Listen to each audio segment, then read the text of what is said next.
This is a Cornish pilchard. It's really a fully grown sardine, 4 or 5 years old. For centuries, the pilchard fishery has been the mainstay of Cornwall. Copper, tin, and pilchards brought prosperity. But today, things are different. There's no copper, precious little tin, and the pilchard fishery is far from easy. In the past, the bulk of the catch came into curing sheds like this one. These fish have been soaked in brine tanks for varying periods, and then they're packed in casks for export.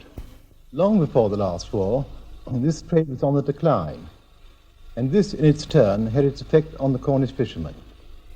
Mr. Tucker, you're a senior member of this establishment, and I'm very glad to meet you. But I do want to know why the curing trade has declined so disastrously. Well, the current trade, insofar as Italy is concerned, is that the Italians have gradually become more and more choosy. They desire a better standard of living, and they're getting it. Imports of meat stuff from America and other countries, of course, seem to be satisfying them at the moment. But surely to goodness, there must be some market for fresh pilchards. Well, that possibility has been seriously considered, but unfortunately the pilchard is unpopular from that point of view. They're too oily, they're too bony, and people don't want to be bothered about cooking them. There's really only one source that we can see a future for in pilchards, that is to have them cured like this or can them. The 100 or so Cornish pilchard drifters work from 5 main ports, the largest of which is Newlyn. Fishing vessels here can always lie afloat at the outer end of the harbour, and the landing and marketing arrangements are efficient and competitive. East towards the Lizard is the tidal harbour of Porthleven. About 25 boats of varying sizes, between 15 and 40 feet in length, are based here. Farther east again we come to Porthleven and Mevagissey. During the main season, from June onwards through the year, until the following January or February, the pilchard shoals come close to the Cornish coast. Pilchard fishing nearly always takes place at night, and the boats return to harbour the following morning to unload their catches. The last of our 5 main ports is Looe. Along the steep sides of the Looe River valley, many of the old houses display the familiar sign bed and breakfast. Fishermen's wives no longer mend the nets, they cook for visitors. That's how Mrs. Pengelly spends her summers, while her husband, Alfred John Pengelly, goes to sea on the evening tide.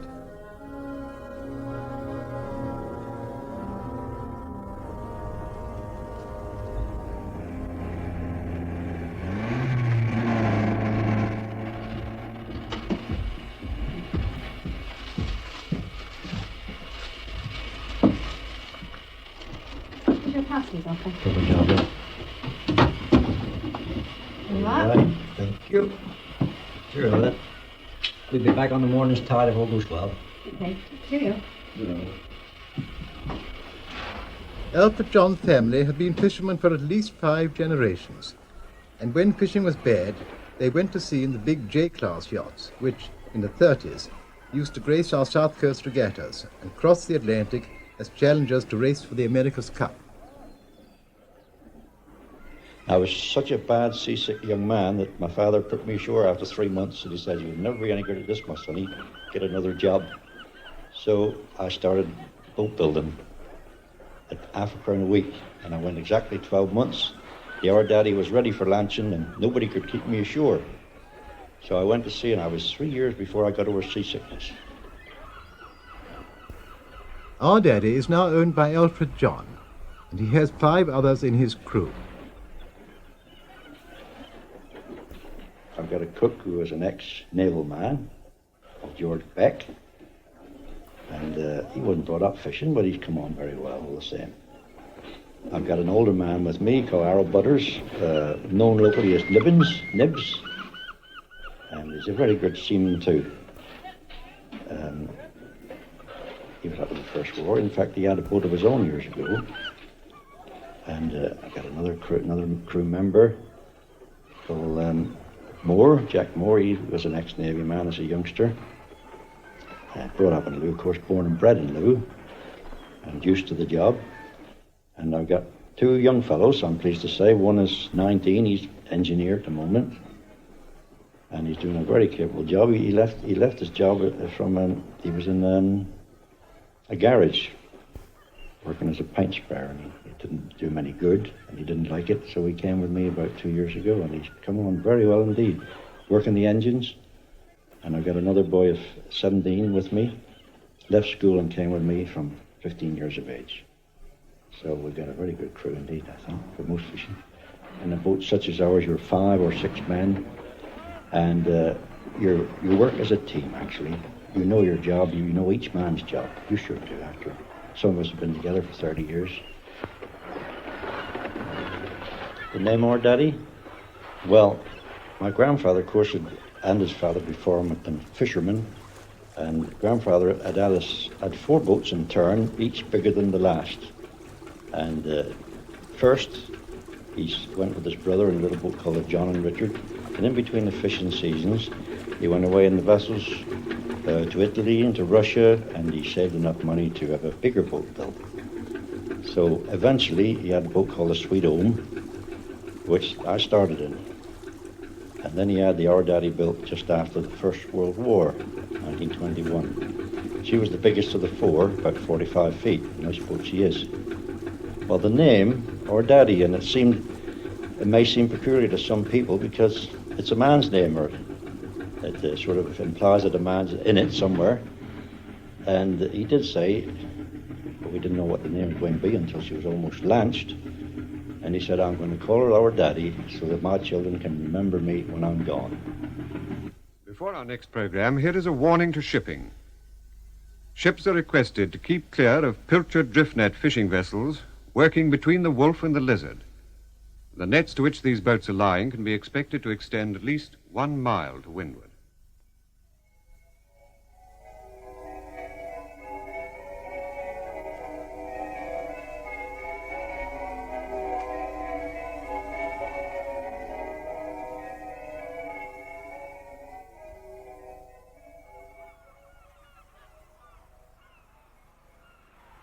Alfred John's father left his son much more than just a boat.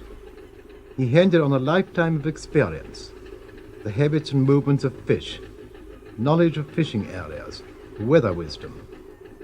Today a fisherman can rely on more than his eyes. He often has an echo sounder that draws on paper a trace showing the depth of water and of anything else situated between the surface and the seabed. But the old guides, still good guides, a lonely gannet soaring above the water. He's seeking pilchards too. There are other natural signs. At Looe, they call the sea black water when it turns dark and rich with plankton. A shoal of pilchards shows on the echo tracer as a long feathery smudge, and then it's time to shoot the nets.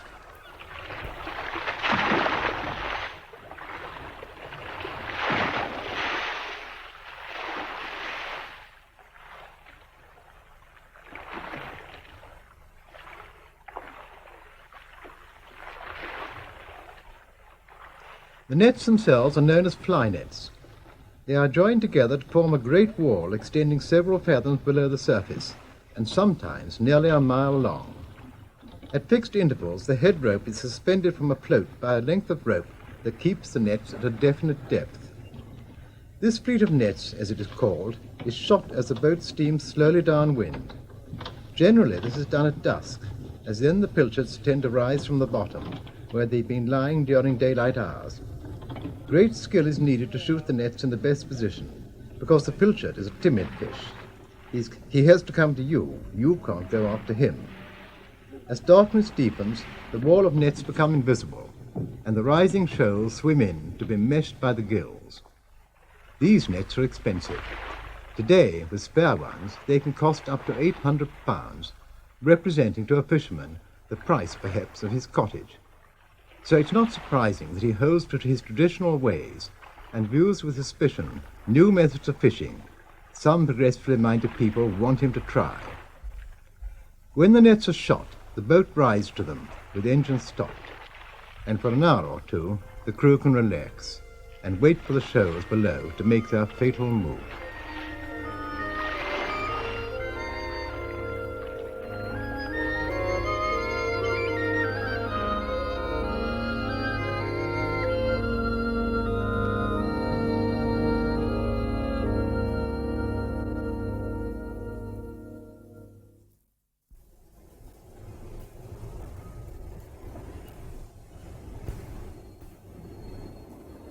The average age of a Cornish drifter's crew is 55.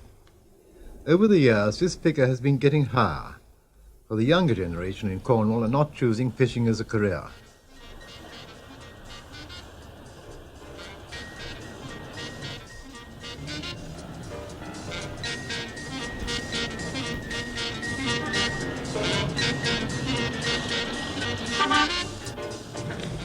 I don't think I'd marry fishermen because they're out at 2 o'clock in the afternoon, nearly on to 2 o'clock the next morning. And then if you're out to work at yourself, not much time really. Well, I personally wouldn't go to sea because, well, as I can get another job in a different industry, I rather do that. The wages, they're governed by the fish you catch. If you don't catch any fish, well, you don't get any money. That's a shocker. If they were going to offer you a basic wage plus a certain percentage, it wouldn't be quite so bad. Another thing is that, well, there's no end to it. You don't get any superannuation. There's no means of having money when you finish when you're retired. You'll just have your old age pension. Quite a lot of the fishermen, they carry on to a very ripe old age. They more or less rot out like the boats are doing these days. They carry on, they don't retire. It's pretty grim all round, I think.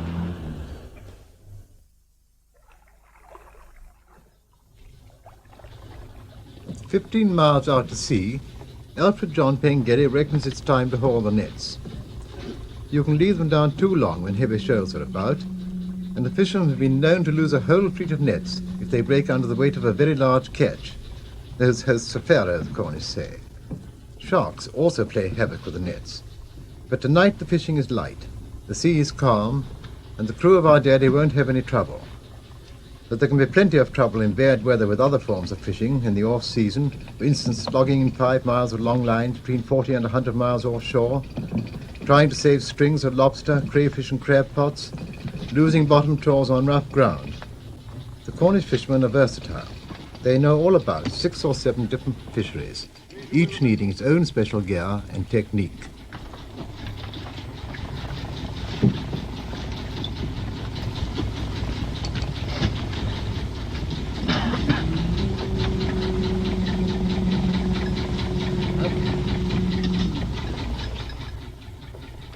If only our daddy and her sister ships could rely on fishing and selling pilchards steadily throughout the season, all would be well.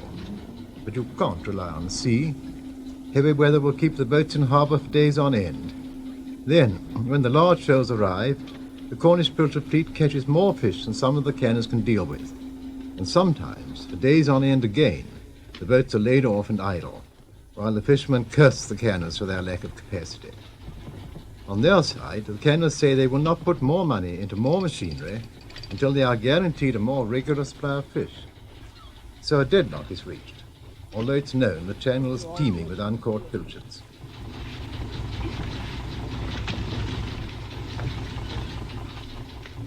Well, if you could go on catching pilchards like this, say, week after week, what does that mean in share money to your crew?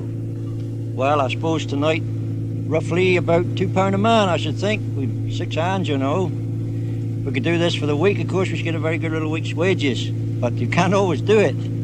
Well, now, what do you feel it means in terms of livelihood to you as a whole? Well, of course, there's what I've been brought up at, you know, Commander. And I wouldn't be away from it for the world. We get our ups and downs, of course. And there's not so many at it as there used to be, but I dare say those of us who are left will carry on until we get carried away somewhere else, I expect. But as a job, we like it. It's a manly job, and we hope that we should be allowed to get our living at it.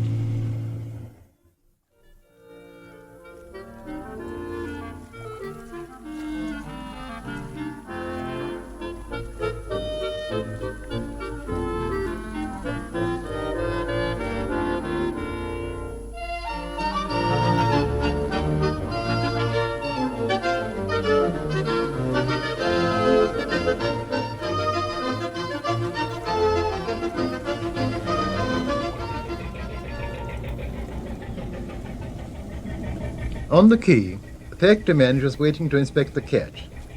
Our working day is ending. His just beginning. How are you? Good morning. We've got quite a good catch here.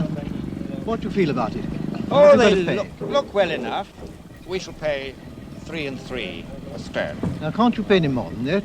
Well, other parts of Cornwall, you know, they're paying less. We can't really pay more. You think of South Africa. In South Africa, they pay 9pence a stone, up to a shilling perhaps sometimes. And we are experiencing quite a lot of competition from South African pilchards in this country. As you know, they're selling pennies per can cheaper than ours. And of the pilchards consumed something like 14,000 tons. We produce just over 2,000, and the South Africans bring in the rest, 12,000. How are South African pilchards produced so cheaply? Well, you see, by our standards, the South African workers are ill-housed, ill-clothed, and ill-fed. Therefore, they can work for less money than our workers. Then how on earth do you manage to sell Cornish pilchards at all? Well, we think the answer must be in quality, you see. These fish are caught in temperate waters, and they're handled very quickly after the catch in canneries, especially ours, very near here. And we think that is the answer, and we sell. We are selling, and I think if we got more and regular catches, we could sell quite a lot more. Although the government has never helped the Cornish pilchard fishermen by limiting imports from Africa, a subsidy of 8pence a stone is paid on inshore fish for human consumption. This means that Alfred John and his 5-man crew share £20 from the canner and £4 from the subsidy for their night's work. This, too, has to pay the running expenses, maintain the boat, her gear, and allow for depreciation. Everyone, therefore, worked on that trip a strenuous 12-hour night at less than 4 shillings an hour, with no guarantee when they put to sea they would receive anything. That's the pilchard fisherman's complaint against the government, that the present subsidy helps only when fishing is good and good money is coming in. Instead, the men want a subsidy based on nights spent at sea, irrespective of the size of the catch. This arrangement is enforced for all boats of the herring fleets over 40 feet in length and is estimated to cost no more. But the request was rejected by the Minister of Agriculture and Fisheries in July this year. The canner also has his problems. Some days the boats may come in with no fish at all, but the permanent factory staff and the instalments on the machinery still have to be paid. On the other hand, as you've heard, when bumper catches are landed, some factories stop the boats fishing until they can process this sudden glut of fish. I asked Mr. Piggott why he could not increase his factory's capacity. Yes, I think we could. Again, capital expenditure, but you must understand that our canning capacity is very rarely extended to its fullest now. Continuity of supplies, greater continuity would increase that tremendously. Could you not can other products such as fruit and vegetables or even other fish in the off-season? Yes, we could, but there are two difficulties there. If we can fruit and vegetables, probably their season would coincide for the summer season for pilchards. You can understand that point. And secondly, if we have to bring raw materials, foods, to can into Cornwall, the population of Cornwall is not such that will buy those foods. We have to take them out again to sell them. Therefore, we have too heavy carriage charges. So your real problem really rests in continuity of supply. Yes, it does. I think that is the problem. One firm of canners, based at Chichester, which also runs a processing plant in Newlyn, thinks well enough of the future of the Cornish pilchard to operate a research vessel. Various experiments have been made to test more efficient methods of catching the fish. Recently, they tried fitting electric lamps to the head rope of a drift net in order to entice more fish into the net. During these trials, we arranged for a frogman with an underwater camera to be on board to film what happened. I'm afraid that we didn't come back with anything to compare with other underwater films to be seen on television.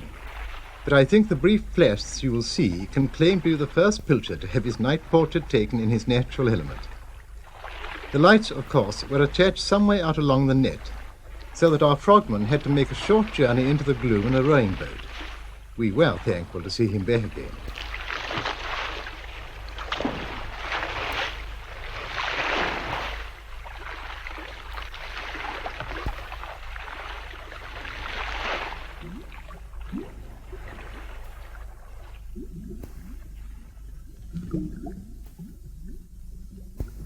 So our star Pilchard ended up on the deck of the Chichester Lass with all his brothers and sisters.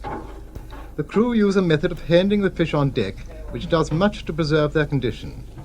They take to sea aluminium cases provided by the cannery. Once the fish are shoveled into them, they remain undisturbed until they are emptied out of the processing plant. Here's an idea that should be universally adopted.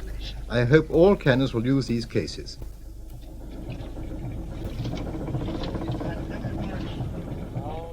Back at Newlyn, I spoke to the company's agent Johnny May and asked him what gave him the idea for the light experiments. Well, for a number of years, the fishermen, for many years, have noticed that there's often a concentration of fish around their Dan light, which is on the extreme end of the net, as you know.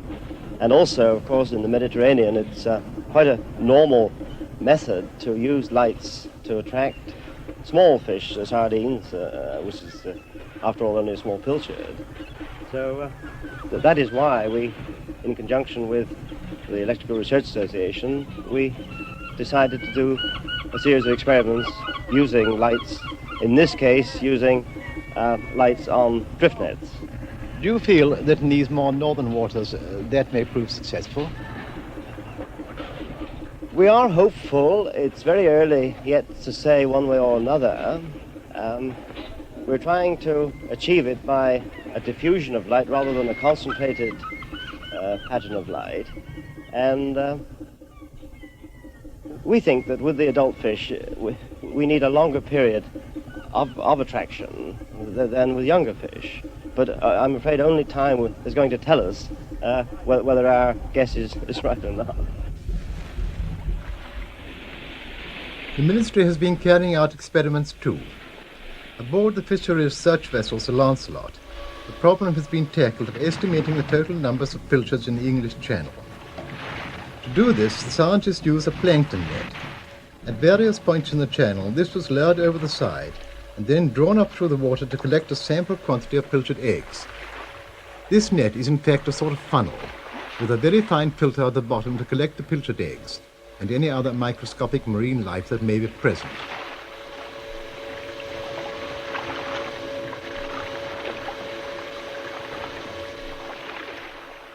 The scientists then washed out the minute catch and carefully labelled it for its geographical position and other details. A great number of these samples were taken, and in each case the number of pilchard eggs were counted. When the results were plotted on the map, the startling conclusion was reached that there are 800,000 tons of pilchards in the English Channel. In the best year on record, the drifter's total catch was under 6,000 tons. It's difficult to imagine such enormous quantities computed from these tiny eggs, but the sea is tremendously fertile and yields a wonderful harvest if only it can be caught.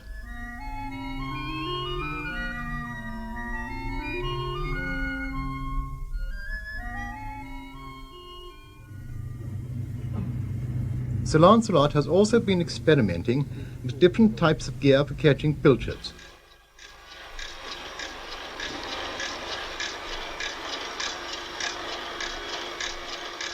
Hello, Bridge. We're coming into some quite good ones now. Over. Okay, thank you.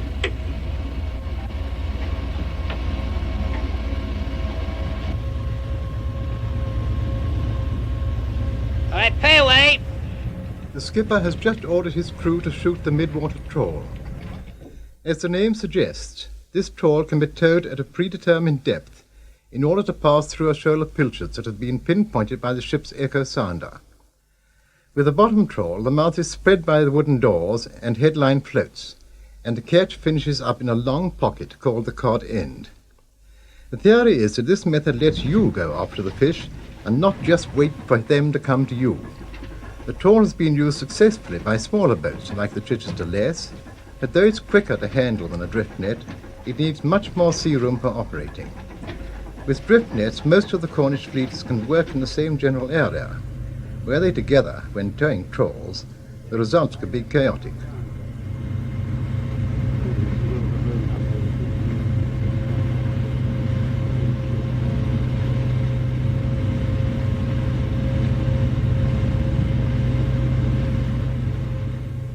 Unfortunately, we didn't catch many pilchards that night. The scientist in charge, Dr. Cushing, compiled the report estimating there are 800,000 tons of pilchards in the channel, and I couldn't resist asking him if he thought a mid-water trawl the best method of catching them. No, not really, at this time of year and in this water. What do you feel is the real purpose of the experiments you've been making? Well, what I'm trying to do is to develop a method of identifying echo traces.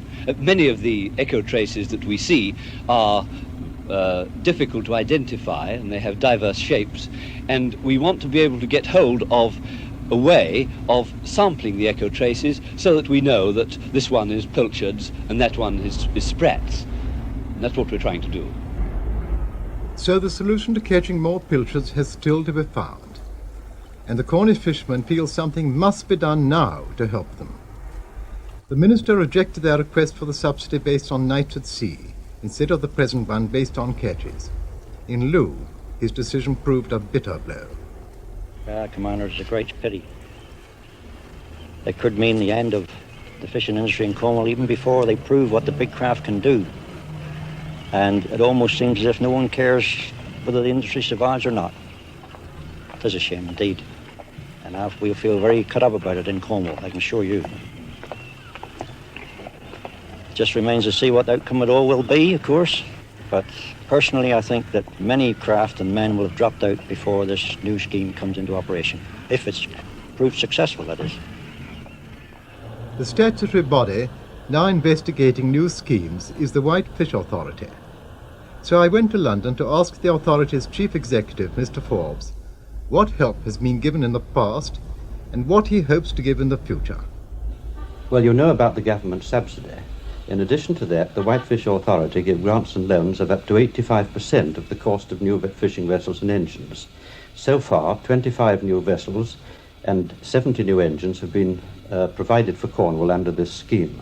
But what of the future? Well, you know about the enormous stocks which are said to exist. We want to find those stocks, and we want to discover how best to catch them.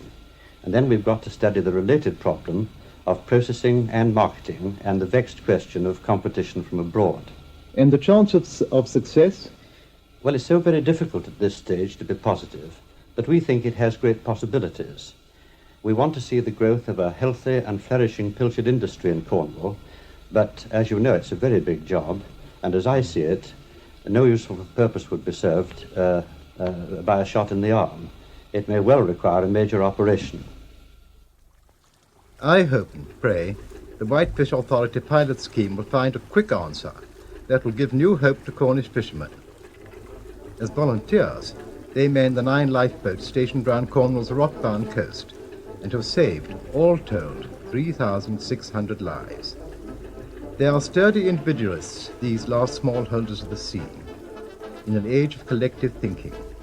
They are men invaluable to the nation. Our task is to see they do survive.